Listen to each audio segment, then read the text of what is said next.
عليكم السلام. أهلا بكم أحبتي في برنامجكم لحظات قرآنية، ونحن لازلنا في موضوع الرزق، وهذه الحلقة 317. وفي أنواع الرزق نحن نتوقف في هذه الحلقة مع ما نسميه الرزق الممنوح. قلنا فيما سبق أن الرزق المجاني هو الطعام، يعني الطعام والشراب، وكلما كان الرزق ضروريا جدا كلما كان رخيصا أو مجانا، يعني زي الهواء، زي الماء، زي الطعام إلى آخره. لكن في هناك بقى أشياء البشر يتصارعون من أجلها، بتعتبر كماليات، يعني الجواهر يتصارع البشر من أجلها منذ يعني آلاف السنين. تخيل حتة ماسة أو حتة ياقوتة، والبشر بقى من حوالي 50,000 سنة عمالين بيتقاتلوا عليه وماتوا ولسه موجودة. الجيل التاني بيتقاتل عليها وماتوا ولسه موجودة. الجيل التالت ولسه موجودة، ما حدش بياكلها، ما حدش بيستهلكها، هي موجودة ويتصارع ويتقاتل عليها البشر، ويذهبون يعني سيذهبون الآخرة خاسرين، وتبقى هذه الجوهرة كما هي. يعني هذا مثل يعني تصويري، لكنه في التاريخ أعمق وأفظع. يعني نعطي أمثلة يعني من التاريخ.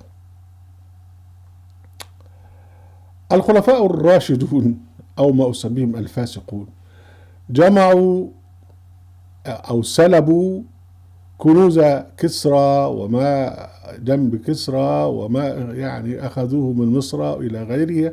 ويمكن احنا في حلقات سابقة قلنا يعني الثروة بتاعت الزبير بن العوام كانت كام، والثروة بتاعت عمرو بن العاص كانت كام، وبتاعت طبعا كل ما سلبه الخلفاء الفاسقون الراشدون ورثته بنو أمية، وتضخمت أموالهم وكنوزهم وجواهرهم، لأنهم طبعا أقاموا إمبراطورية امتدت من حدود الصين والهند إلى جنوب فرنسا، وسلبوا أموال كل هذه البلاد.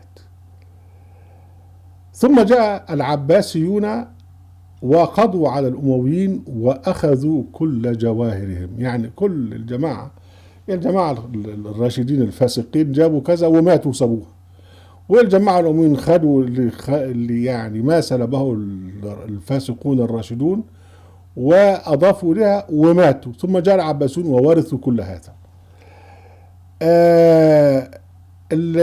ابن الجوزي في كتابه المنتظم بيحكي عن الخليفة المقتدر، وقد كان يعني شابا مراهقا وورث كنوز الخلافة، بيسموها كده كنوز الخلافة وجواهر الخلافة، وابتدى لأنه هو سفيه ابتدى يوزع بعض هذه الجواهر على الجواري والمحظيات إلى آخره، وتم استعادة كل هذا بجهد شديد.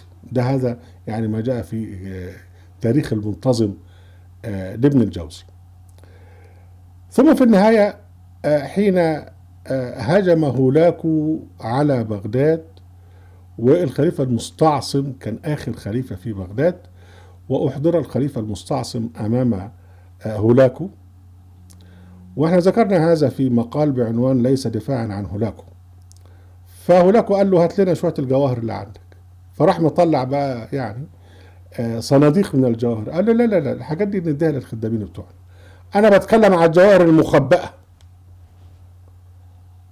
فقام الخليفة بقى المذعور وأرشد بقى إلى نهر في داخل القصر مطمور، لكن عبارة عن جواهر قد كده وذهب مصبوب. فهولاكو قال له يعني كن عندك الأموال دي كلها وتبخل على الجنود بتوعك. المهم هولاكو أخذ كل هذه يعني الجواهر وهذه يعني السبائك، وأقام لها قلعة مخصوصة في همدان. نفس الحكاية مع الفاطميين، يعني معز لدين الله الفاطمي حين جاء إلى مصر بعد فتح مصر على يد تلميذه جوهر الصقلي، جاء وكان سبك الذهب وحمله على جمال. ثم حين احتل مصر وملك مصر بقى ازدادت جواهره. حين جاء الخليفة المستنصر حدثت فتنة اسمها الشدة العظمى، والناس هجموا على قصر الخليفة المستنصر وسلبوا كل هذه الجواهر.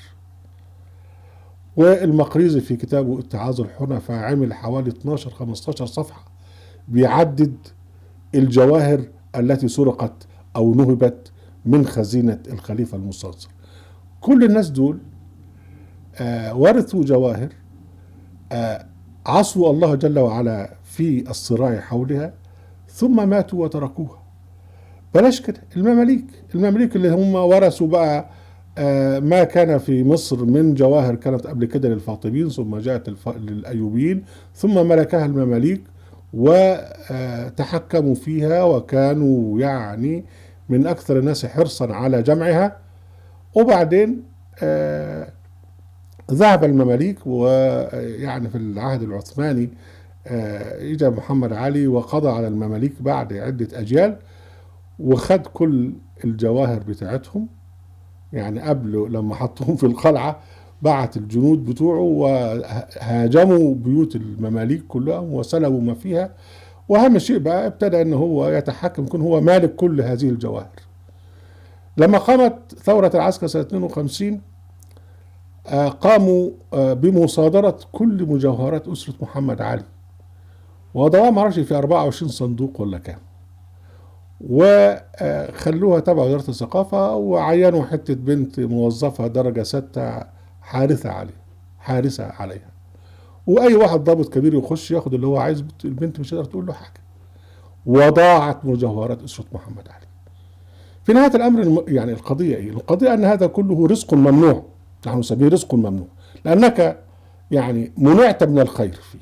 يعني يتصارع الناس حول الجواهر ثم لا يستفيد منها أحد، بل يستفيد أنه يكون يوم القيامة خالدا في النار.